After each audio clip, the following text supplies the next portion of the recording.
Wadau mkoaje? Ushawajiuliza mbona watu wenye wanakunywa excess alcohol, most of them huanga wana develop kitambi? Yeah? Because that's a question that we have to ask ourselves. It's not necessarily utajiri. So these are the 4 reasons why most people who wanna develop kitambi wakiwa because of excess alcohol intake. Number 1 is alcohol has high caloric value. It has more caloric value than any other feed, including carbohydrates, fats, or vitamins. So what happens is this: high caloric value, and you are not utilizing it in the body, maybe through exercise or you are not working. So this is what happens. Unakunywa pombe iko na value mingi ya carbohydrates. Calories are basically the energy, the chances of producing glucose. Okay, so this is what happens. There are going to be carbs, and also it has a lot of fat. When it's not being utilized, inakuwa converted into fat na inakuwa stored in the body. As part of where they are being stored, inakuwa kwa belly, because most fats are stored in the around the belly area. The second reason as to why our to develop kitambi is this: metabolism shifts. So this is what happened.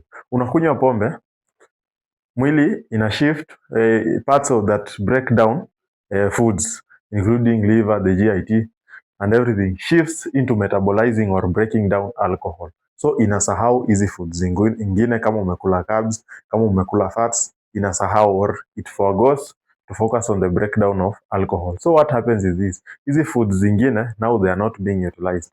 So nini inafanyika?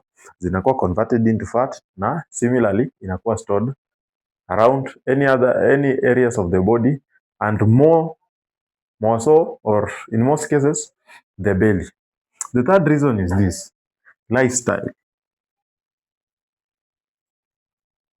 In addition to consuming alcohol, unapata these people have sedentary lifestyle.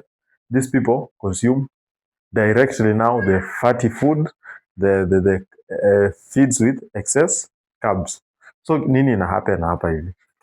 Unakunywa pombe, umeitisha nyama choma, iko na maybe imechomwa na mafuta mengi, so it has a lot of fat. You take like everything around carbs. This is what happens. Your carbs inakuwa converted, because it is not being utilized to produce energy. Inakuwa converted into fat, inakuwa stored around the belly area.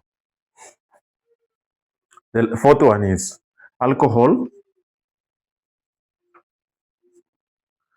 lowers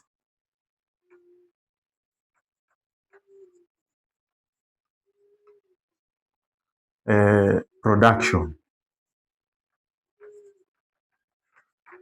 Testosterone is basically the masculine hormone. The reason why men and women are different is because of testosterone.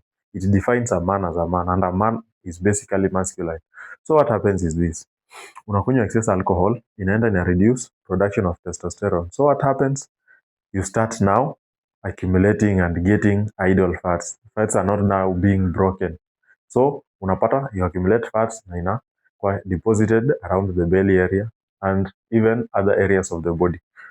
Now, all of this, it is not a sign of good health.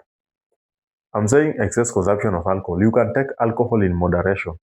It won't be harmful. You take excess, this happens, and the belly is not any problem. But now the problem that may come, including things like diabetes, hypertension, that is associated with easy fats. You see, now when fat becomes excess in the body, including the belly, inaanza accumulate in the blood vessels and all that. The aftermath is very severe. So moderate your alcohol intake.